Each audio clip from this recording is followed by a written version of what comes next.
On the release of Cloverfield, several film critics, including Roger Ebert, noted its unmistakable allusions to 9/11.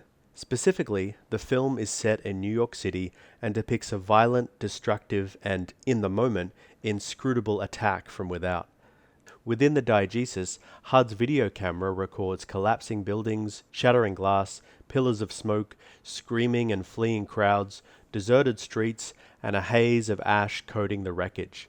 The destination of the character's trek through the city, Beth's apartment, is located in a damaged skyscraper that is revealed to be leaning precariously against a second skyscraper.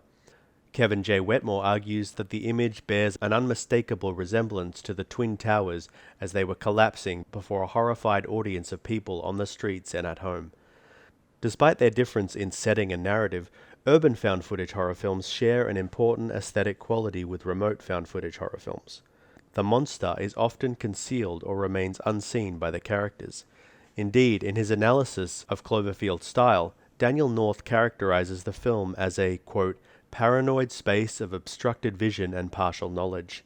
As argued in the previous chapter, this threatening absence signifies the individual and social inability to comprehend a traumatic experience. The events in the films examined in this chapter are on a grander visual scale and have a contemporary thematic focus. They imbue symbolic trauma with global dimensions that are absent from the regional and historical focus of the films in the previous chapter. North's assessment of Cloverfield is applicable throughout the film. During the initial interruption to the party, HUD's camera work switches from a relatively stable and formal interview style to being highly jittery and unfocused. He scans the cityscape for the source of the commotion, while his voice can be heard asking other partygoers if they see anything. We observe the camera frame darting wildly between buildings as HUD attempts to film a figure that he describes as, quote, something huge, before finally focusing on the Statue of Liberty's face, inexplicably lined with what appear to be claw marks. The sense of confusion is amplified as partygoers repeatedly shriek the question, what is going on? Why is this happening? What was that thing? Is it the terrorists again? This final question explicitly links the attack to the collective sense of post-9/11 dread.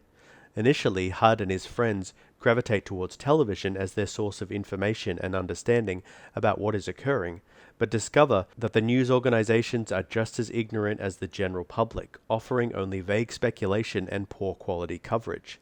This failure of news sources indicates how political and media institutions can be just as uncomprehending as individuals. The lack of information is reinforced throughout the film by the fact that only fragments of the monster are glimpsed, such as a scaled torso moving between buildings, a massive tail thrashing around in the harbor, and finally, enormous teeth gnashing at the camera. In her analysis of the film, Emmanuelle Wessels points out that the monster's body is also depicted as fluid and amorphous, moving quickly, spanning a large area, refusing to be contained in one place long enough to be understood. While many horror films prior to the found footage horror subgenre, such as Jaws and Alien, assume an understated approach to the presence of the monster, the active, character-driven gaze of HUD's camera amplifies that sense of psychic ambiguity and reinforces the subgenre's motive of an ungraspable, fragmented experience. Cloverfield's aesthetic signifies the incomprehensible sensations of the traumatic experience. That is, the film does not depict the monster in its entirety, only disembodied parts. Only the aftermath of the monster's presence is depicted, the physical destruction, pain, and horror its fleeting presence engenders. This depiction corresponds with Kathy Carruth's description of trauma as a psychic fixation on the moment that was missed, and the uncertain connection between that unclaimed experience and life afterwards. The Statue of Liberty's decapitated head also signifies a sense of sudden fragmentation, which reflects both the characters' and global society's broader relationship to 9/11. If the monster represents the traumatic event of 9/11, then the statue's head represents the collective psychological experience of that event, particularly the collective American experience of the event. The image suggests that the world has suddenly transformed into something unrecognizable, which is indeed how many trauma victims describe their reality in the aftermath of a traumatic event. However, this is not necessarily because the world has changed, but rather that the individual or collective psyche has been disrupted or shattered in some intense manner. Just as the monster in Cloverfield is depicted as disembodied and ungraspable, so too is the American collective psyche presented as psychologically decapitated. This collective trauma can be attributed to the horror, suffering, and destruction witnessed as a result of the event. In this context, the Statue of Liberty carries significant symbolic weight, being ideologically and historically connected to the identity of New York City and the United States. Therefore, its destruction in the film gestures towards a traumatic experience that has resulted from an assault on the American identity, namely an assault on the citizenry's sense of safety, strength, and freedom.